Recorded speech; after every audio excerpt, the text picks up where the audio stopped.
بسم اللہ الرحمن الرحیم. سامعین و ناظرین، السلام علیکم ورحمۃ اللہ وبرکاتہ.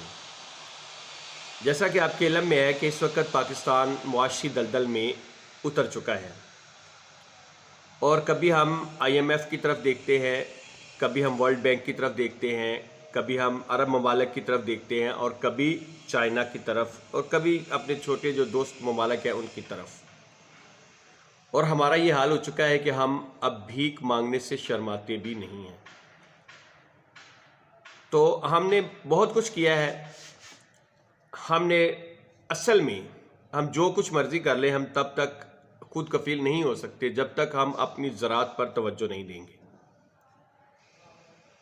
ہو سکتا ہے ہماری اشرافیہ کو یہ بات اچھی لگے یا بری لگے، لیکن بات یہی ہے کہ ہر ملک، جو جتنے بھی دنیا میں ملک ہیں، ان کا ایک فطری پوٹینشل ہوتا ہے.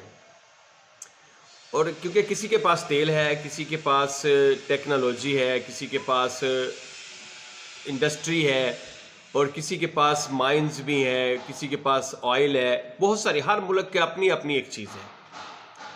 لیکن جو پاکستان ہے، اس کے پاس اصل میں جو چیز اس کے پاس موجود ہے وہ ہے زراعت. کیونکہ پاکستان کا 40% سے زیادہ جو حصہ ہے یہ قابل کاشت ہے.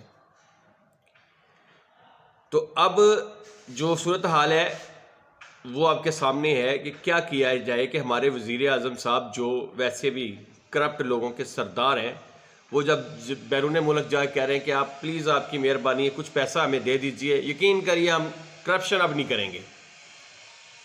کیا ہمارے دیکھنے کو بس یہی چیز رہ گئی تھی؟ جب سے ہمارا جو اشروں کا احساس کمتری ہے کہ ہمیں زراعت کے نام سے چڑ سی ہو گئی. ہمیں لگتا ہے کہ زراعت کا نام لینے سے ہم نام نہاد ترقی میں جو رکاوٹ کھڑی ہو جائے گی اور ہم جدت سے محروم ہو جائیں گے. ویسے ماہرین ہمیں بتاتے ہیں کہ آج کے دور میں زراعت سے معیشت کھڑی نہیں ہو سکتی، ہمیں انڈسٹریلائز ہونا ہوگا.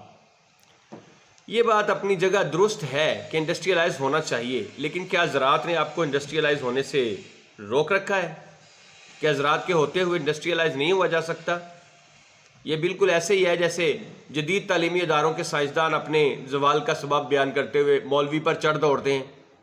ان سے کوئی یہ نہیں پوچھتا کہ علی جا، آپ کو سائنس کے میدان میں مہارت دکھانے کے لیے ماحول بھی میسر ہے، صلاحیت بھی ہے، تنخواہ بھی ہے، وسائل بھی، تو کیا آپ کو مولوی نے روک رکھا ہے کہ آپ متعلقہ شعبے میں کچھ کر کے نہ دکھائیں؟ دیہی تہذیب اور اس کے ہر رنگ کو ہمارے احساس کمتری نے نفرت سے دیکھا ہے.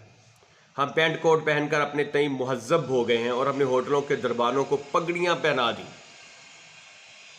یہ درست کہ نہ کوئی پیشہ حقیر ہوتا ہے اور نہ کوئی لباس، لیکن اس سوال کا کیا جواب ہے کہ پھر ہوٹلوں کے دربانوں کو پگڑیاں ہی کیوں پہنائی جاتی ہیں؟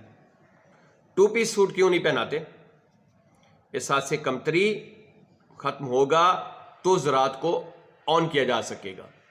احساس کمتری اتنا شدید ہے کہ اراکین پارلیمنٹ کی ڈائریکٹری دیکھیں تو پیشے کے شعبے میں چند ہی ہوں گے جنہوں نے زراعت لکھا ہوگا. دیہی پس منظر کے خاص زراعت سے وابستہ جاگیردار قسم کے حضرات بھی دلچسپی کے میدان میں سپیس سائنس لکھ دیتے ہیں تاکہ سند رہے کہ وہ ماڈرن ہیں، پینڈو نہیں. جس ملک میں پینڈو کا لفظ حقارت سے استعمال کیا جاتا ہو، اس ملک میں زراعت کی اہمیت کو سمجھنا ناممکن ہے.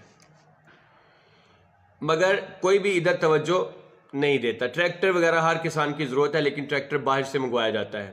زراعت آج بھی قدیم انداز سے ہو رہی ہے. انڈسٹریلائزیشن کے داروغوں نے زرعی آلات میں کتنی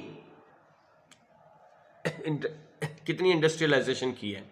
کتنے جدید زرعی آلات مقامی سطح پر تیار ہو کر ملک میں موجود ہیں، اور کچھ نہیں ہو پا رہا تو کم از کم اتنا تو کیا ہوتا کہ کسان کو جدید زرعی آلات مقامی سطح پر سستے داموں ہی بنا کر دے دیے جاتے.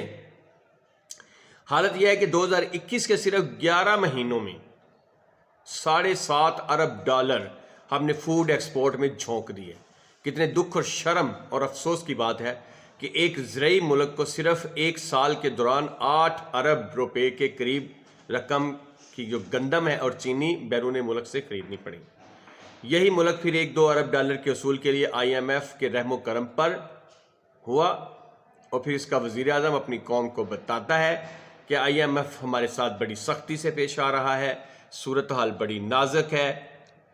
تو آدمی پڑھتا ہے اور حیرت زدہ ہو جاتا ہے کہ جتنی رقم ہم نے 3 سالوں میں سعودیہ اور چین سے لی، اس سے دگنی رقم کی ہم نے 1.5 سال میں گندم اور چینی خرید لی۔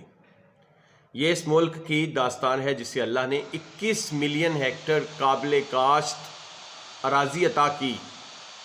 اسرائیل کی صرف 2% زمین قابل کاشت ہے، اور وہ اپنی فوڈ باسکٹ میں خود کفالت کو چھونے والا ہے اور چند ممالک کو زرعی اجناس بیچ رہا ہے، اور ہمارے پاس 40% زمین قابل کاشت ہے، اور ہم 3 سالوں میں جتنا قرض لیتے ہیں 1 سال میں اس سے زیادہ کی گندم اور چینی خرید لیتے ہیں۔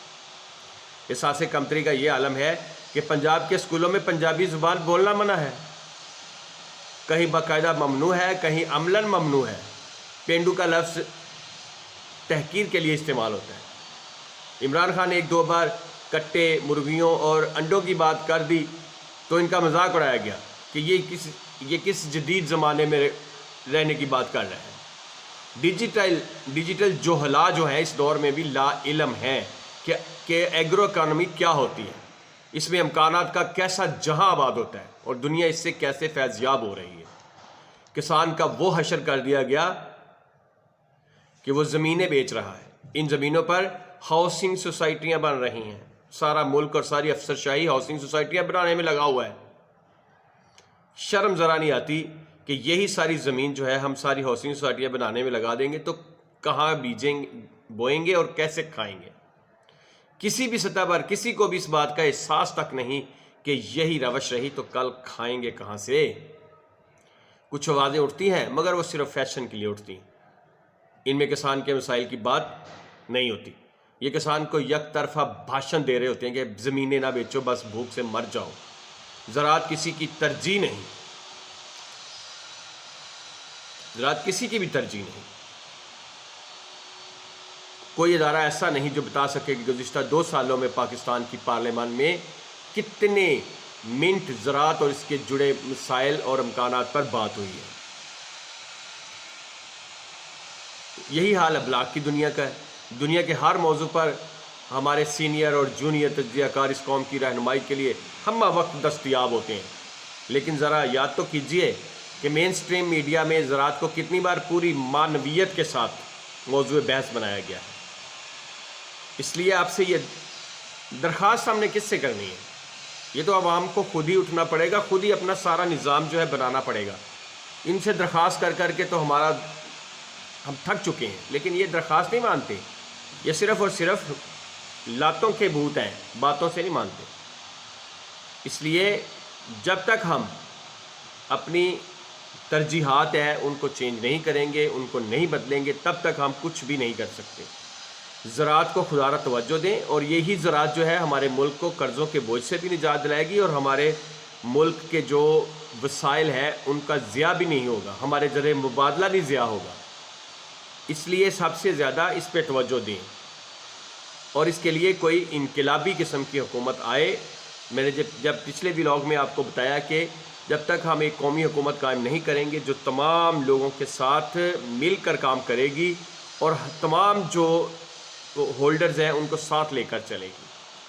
اس لیے آئیے مل کر اپنے ملک کو بچائیں بھی اور اس کو بسائیں بھی اور اس کو جگمگائیں بھی، اور یہ تب تک نہیں ہوگا جب تک ہم خود اس ملک کے لیے اپنی جان تک بھی قربان کرنے کے لیے تیار نہیں ہوں گے اور اس نظام کو اکھاڑ پھینکنے کے لیے تیار نہیں ہوں گے۔ اس لیے اس نظام نے اس ملک کو ہی نہیں نوچا، اس ملک کی عوام کو، اس ملک کی ہر چیز کو، عزت نفس کو، ہر چیز کو تہو بالا کر ڈالا ہے۔ اس لیے آئیے سب مل کر اس ملک کے لیے اپنی جان کیا ہے، اپنا وقت بھی، اپنی ہر چیز داؤ پہ لگا دیں، تاکہ اس ملک کو ہم اس قابل بنا سکیں کہ ہماری آنے والی نسلیں سکون کے ساتھ رہ سکیں اور اپنی منازل کو وہ طے کر سکیں۔ کیونکہ اگر نے ایسا نہ کیا تو آنے والی نسلیں ہمارے اوپر تھو کریں گی کہ ہمارے بڑوں نے ہمارے ساتھ کیا کیا ہے۔ ہمیں جو اس سے پہلے بڑے تھے انہوں نے تو ایک ملک لے کے دے دیا، اور ان لوگوں نے تو جو ہمارا ملک بنا تھا اس کو بھی گنوا دیا۔ اس لیے خدا را اس بات پہ سوچیں۔